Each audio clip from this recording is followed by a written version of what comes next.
नमस्कार दोस्तों, आज मैं आपके लिए संविधान का भाग 3 मूल अधिकार लेकर आया हूँ। ऐसी संभवतः बहुत कम परीक्षा होती है जिसमें मूल अधिकार के संबंध में प्रश्न ना आते हों। अधिकांश प्रश्न मूल अधिकार में से ही पूछे जाते हैं।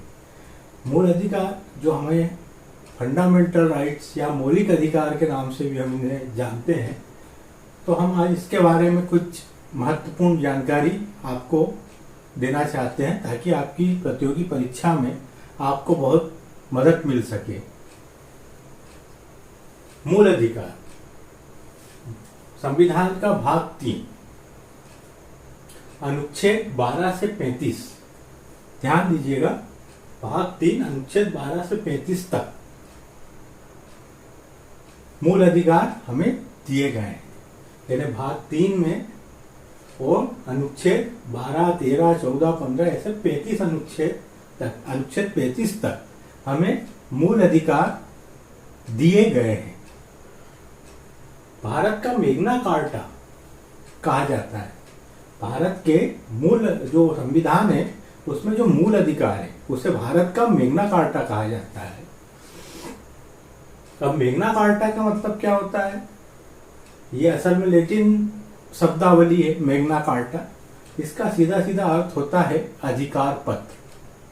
तो ये भारत का एक तरीके से लोगों को दिया गया अधिकार पत्र है, भारतीय नागरिकों को मिलने वाला अधिकार पत्र।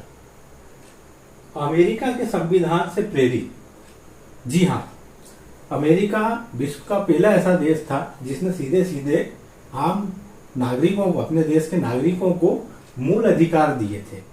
हमारे संविधान में जो हमें अधिकार मिले हैं, नागरिक अधिकार मिले हैं, मूल अधिकार मिले हैं, वो अमेरिका के संविधान से कहीं ना कहीं प्रेरित हैं। लेकिन ये बात ध्यान दीजिएगा कि अमेरिका से हम 4 कदम आगे निकल गए।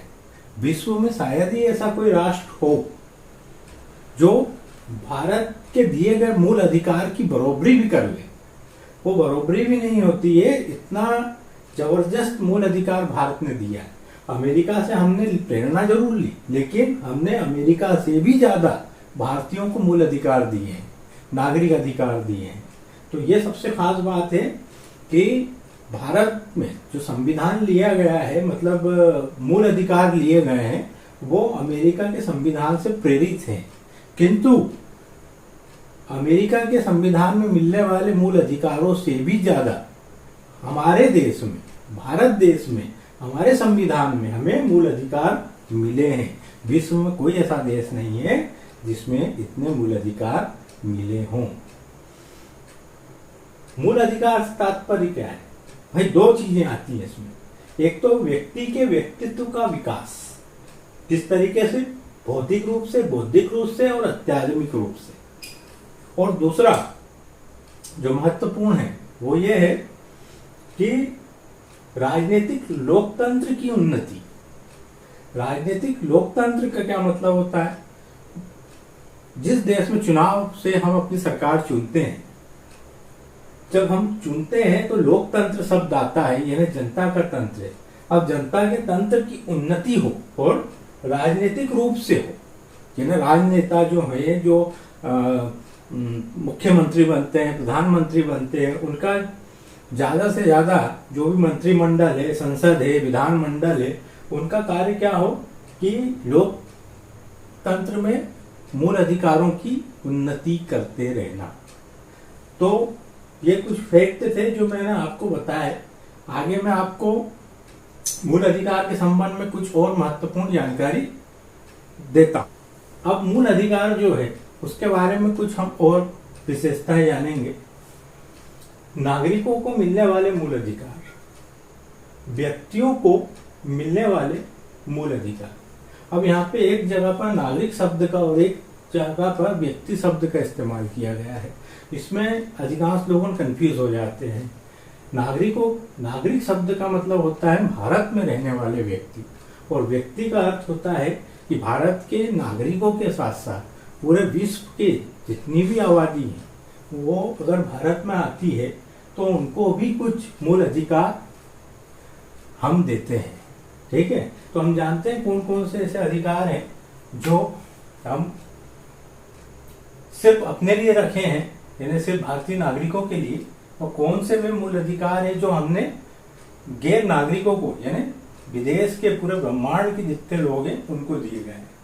तो नागरिकों को मिलने वाले मूल अधिकार है अनुच्छेद 15, 16, 19, 29 और 30।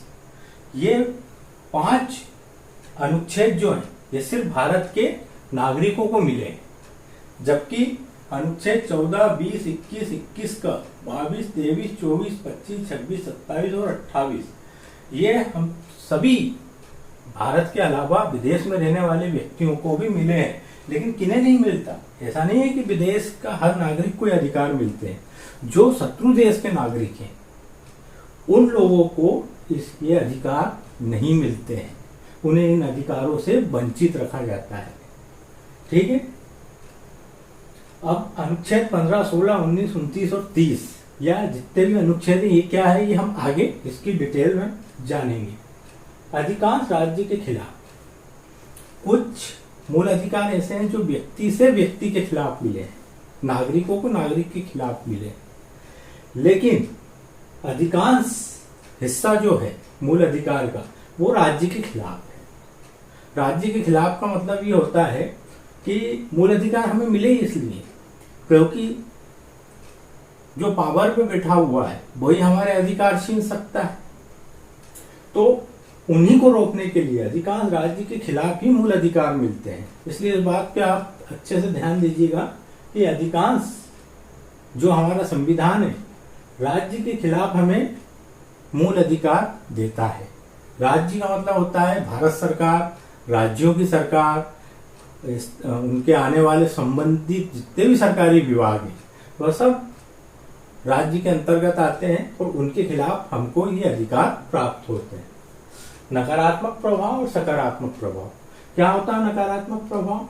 नकारात्मक प्रभाव का अर्थ ये होता है कि यह राज्य की शक्ति को कम करता है, उसे रोकता है, उसे मनमाना काम करने से रोकता है।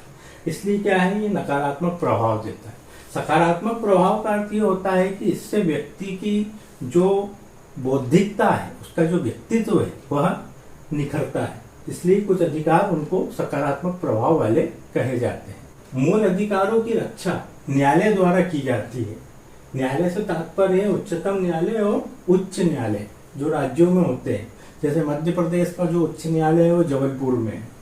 तो उच्चतम न्यायालय अनुच्छेद 32, आप ये जरूर याद रखिएगा, अधिकांश क्वेश्चन इसमें से आता है कि उच्चतम न्यायालय मूल अधिकारों की रक्षा किस अनुच्छेद के तहत होती है। तो 2 अनुच्छेद है इसमें, अनुच्छेद 32 और अनुच्छेद 226।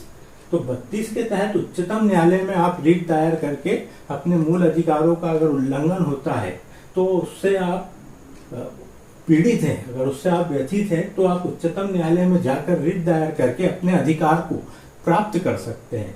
इसी तरीके से आप अनुच्छेद 32 के साथ साथ अपने ही राज्य की किसी उच्च न्यायालय पर जाकर अनुच्छेद 226 के तहत रिट दायर कर सकते हैं।